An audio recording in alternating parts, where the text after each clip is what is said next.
ایران نے طاقت کے ساتھ 100% اہداف مکمل کر لیے، امریکی صدر ٹرمپ کا دعویٰ، کہا ایران کے ساتھ ڈیل کا عمل درست انداز میں جاری ہے، انہیں نہیں لگتا کہ ایران کے معاملے پر بہت زیادہ اختلافات ہیں، مذاکرات ویکنڈ کے دوران بھی جاری رہیں گے۔ امریکی صدر نے کہا کہ ایران کے پاس اب کبھی ایٹمی ہتھیار نہیں ہوں گے، تباہ کیے گئے جوہری پلانٹ کے باقیات بھی واپس لائیں گے۔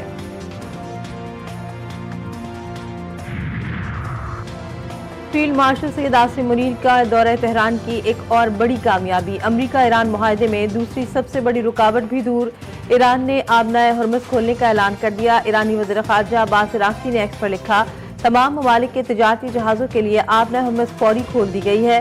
لبنان میں جنگ بندی کے بعد آبنائے ہرمز سیز فائر کی مدت کے دوران تجارتی بحری جہازوں کے لیے کھلی رہے گی۔ امریکی صدر ڈونلڈ ٹرمپ نے آبنائے ہرمز کھولنے پر ایران کا فوری شکریہ ادا کیا۔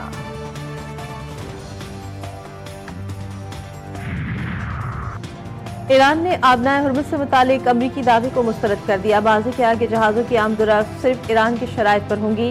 ایرانی صدر کے ترجمان نے کہا کہ آبنائے ہرمز کے ایک حصے کو مشروط اور محدود طور پر دوبارہ کھولنا ایران کا اپنا اقدام ہے، جو مخالف فریق کے وعدوں کو آزمانے کے لیے کیا گیا ہے۔ پاسداران انقلاب نے خبردار کیا کہ اگر امریکہ کی بحری ناکہ بندی برقرار رہی تو ایران آبنائے ہرمز کو دوبارہ بند کر دے گا۔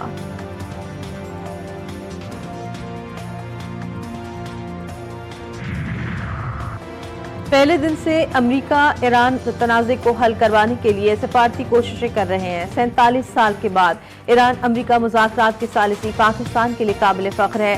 نائب وزیر اعظم اسحاق ڈار کا انطالیہ ڈپلومیسی فورم میں مباحثے میں اظہار خیال، کہا ایران امریکہ جنگ سے خطے میں معیشت اور تجارت متاثر ہوئی، ہمیں جنوبی ایشیا کے ممالک کے درمیان تجارت اور رابطے بڑھانے کے لیے سخت محنت کرنی ہوگی۔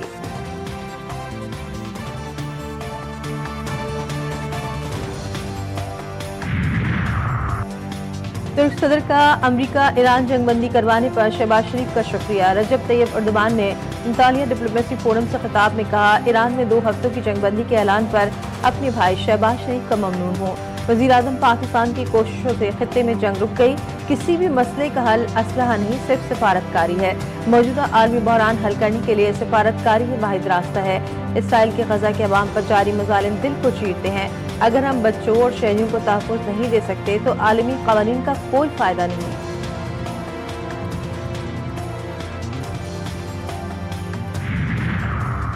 وزیر اعظم سمیت دیگر عالمی رہنماؤں کے انطالیہ ڈپلومیسی فورم میں شرکت، شہباز شریف کی عالمی رہنماؤں سے غیر رسمی ملاقاتیں، وزیر اعظم کی ترک صدر اور امیر قطر شیخ تمیم بن حمد الثانی سے ملاقات، شہباز شریف قازقستان اور آذربائیجان کے صدور سے ملیں گے۔ ملاقاتوں میں باہمی دلچسپی کے امور کے ساتھ ساتھ عالمی اور علاقائی صورتحال پر تفصیلی تبادلہ خیال۔ وزیر اعظم سے امریکی صدر کے مشیر مسعود بولوس کی ملاقات، شہباز شریف کا ٹرمپ کے لیے نیک خواہشات کا اظہار، تجارت اور معیشت میں تعاون بڑھانے پر اتفاق، خطے کی صورتحال اور اسلام آباد مذاکرات پر تبادلہ خیال، امریکی صدر کے مشیر کا پاکستان کے مثبت کردار کا اعتراف۔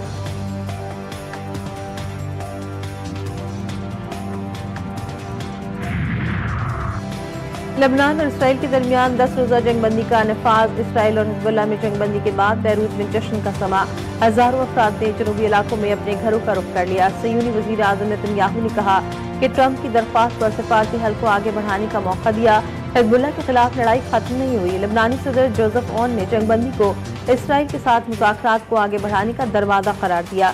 حزب اللہ نے خبردار کیا کہ جنگ بندی کی خلاف ورزی ہوئی تو ہماری امید ٹریگر پر ہے۔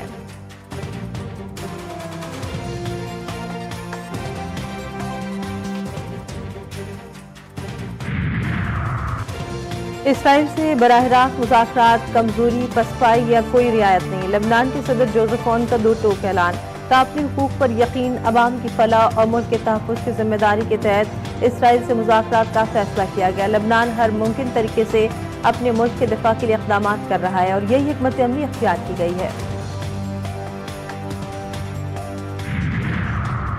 وزیر اعظم کی قیادت میں ملک معاشی استحکام کی جانب گامزن، سرمایہ کاروں کا اعتماد بحال ہو رہا ہے۔ وزیر خزانہ محمد اورنگزیب کی میڈیا سے گفتگو، کہا حکومت سرمایہ کاروں کو سازگار ماحول فراہم کر رہی ہے، سرمایہ کاروں کے لیے مختلف شعبوں میں پرکشش مواقع موجود ہیں، دورہ امریکہ کے دوران مفید ملاقاتیں ہوئیں۔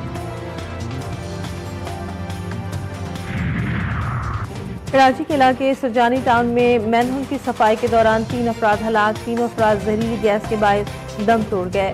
لاشوں کو نکال کر عباسی شہید اسپتال منتقل کر دیا گیا۔ کراچی کے علاقے لیاری میں سی پی ڈی کی کارروائی، کالعدم تنظیم کے 3 دہشت گرد گرفتار، تعلق کالعدم تنظیم پاکستان ہندوستان سے ہے۔ ترجمان کے مطابق ملزمان کراچی میں بڑی کارروائی کی منصوبہ بندی کر رہے تھے۔ گرفتار دہشت گردوں سے اسلحہ اور گولیاں برآمد۔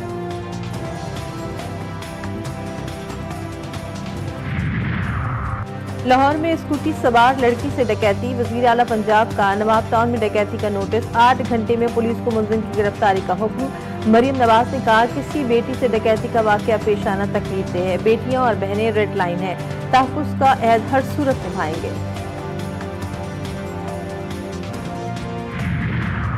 حج آپریشن 2026 کا باقاعدہ آغاز آج ہوگا۔ ملک کے بین الاقوامی ایئرپورٹ کی طرح کراچی ایئرپورٹ سے پہلی حج پرواز 3 بجے روانہ ہوگی۔ عازمین کو گورنر سے نہال ہاشمی اور صوبائی وزراء رخصت کریں گے۔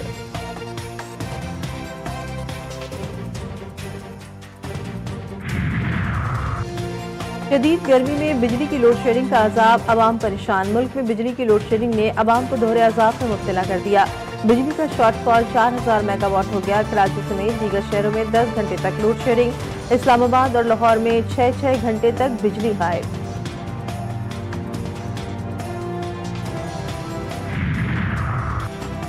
اور پی ایس ایل کے دلچسپ مقابلے، لاہور قلندرز کو ٹورنامنٹ میں مسلسل تیسری شکست، کوئٹہ گلیڈیٹرز نے 6 وکٹوں سے ہرا دیا۔ 135 رنز کا ہدف 4 وکٹوں کے نقصان پر حاصل کر لیا۔ ریلی روسو کی ناقابل شکست 60 رنز کی اننگ، پہلے کھیلتے ہوئے قلندرز کی پوری بیٹنگ لائن آخری اوور میں 134 رنز پر ڈھیر ہو گئی۔ جہاد خان اور عثمان طارق نے 3 شکار کیے۔